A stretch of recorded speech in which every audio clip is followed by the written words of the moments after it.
Hello, this is Kathy from Vincent Music, and today I'm going to talk about some important theory from Piano Adventures Level 2A.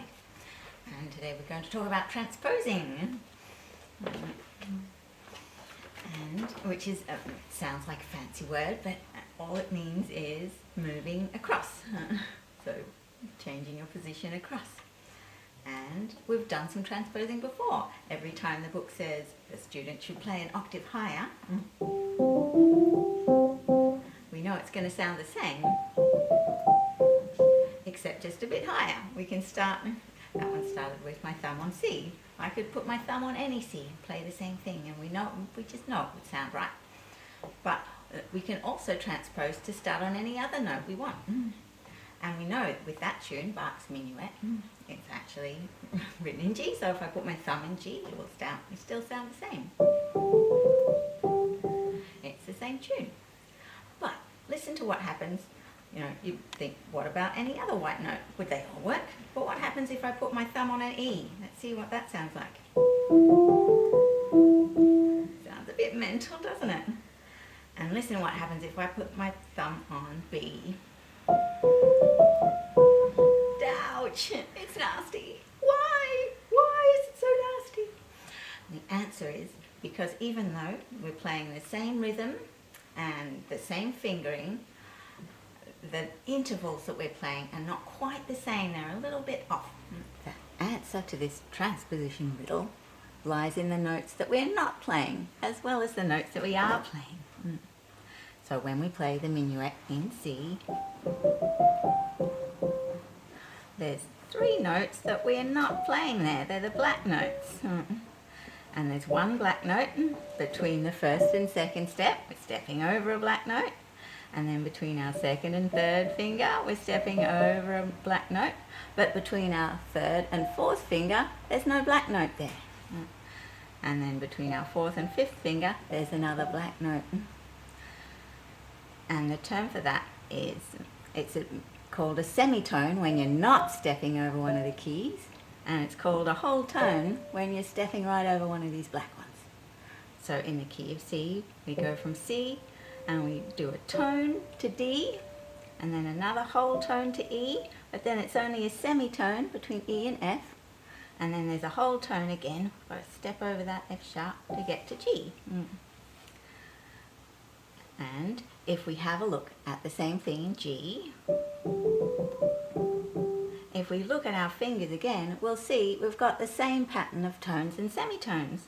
Between our first and second finger, we've got a black note. Between our second and third, we've got a black note. And then we've got that semitone again between the 3 and the 4. And another whole tone between 4 and 5 here. Whereas in B,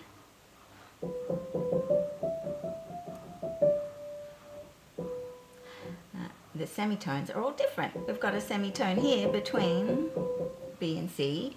We've got a whole tone here.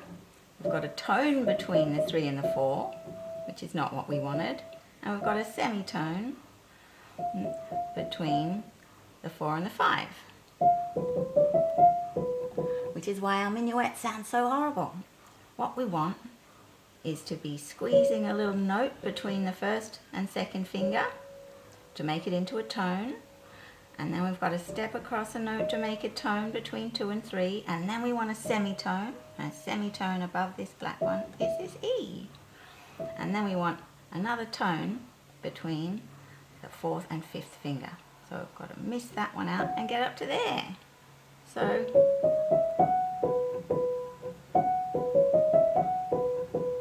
now it sounds right, doesn't it? Now it sounds like the minuet that we all know.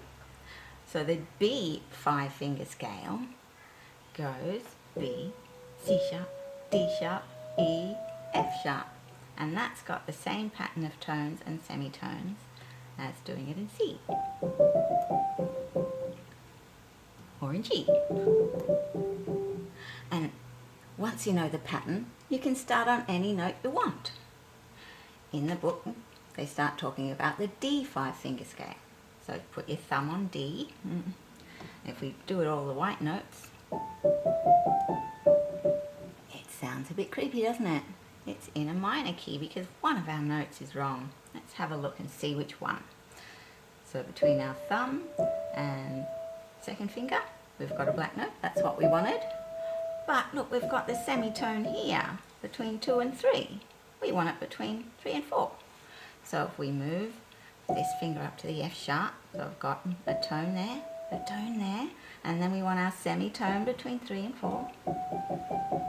And then between 4 and 5, we've got a black note, so that should sound right like that. There, that sounds better, doesn't it?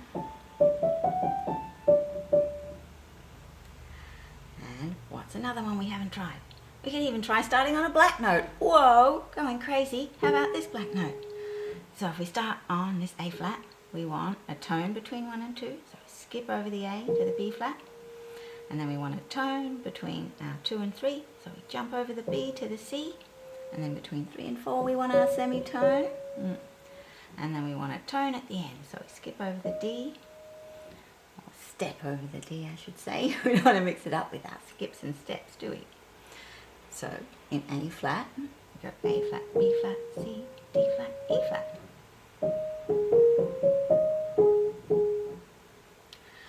What's another note we could try? How about A? So we want to arrange our fingers, so we're stepping over a note between 1 and 2, and over a note between 2 and 3, and then our semitone, and then stepping over to the E. That's got one black note in the middle, C sharp. How about F? Let's try it again. I'm showing you a whole bunch of them, but there's one I want you to work out for yourself. Little riddle at the end of the lesson. So in F, we've got a tone between 1 and 2, yay, and between 2 and 3, got a note there, so that's a tone, and then we need our semitone there, so we step straight up to that B flat there, and then we want a tone there, and we go up to the C. So in F, we go F, G, A, B flat, C. Ta-da! Sounds perfect. The one I want you to work out is E. Why did our minuet sound wrong when I put my thumb on E? Something's wrong with our tones and semitones in there. And I was hoping that you could work it out for yourself. And that's a lesson on transposing and tones and semitones. And see you next time. Bye!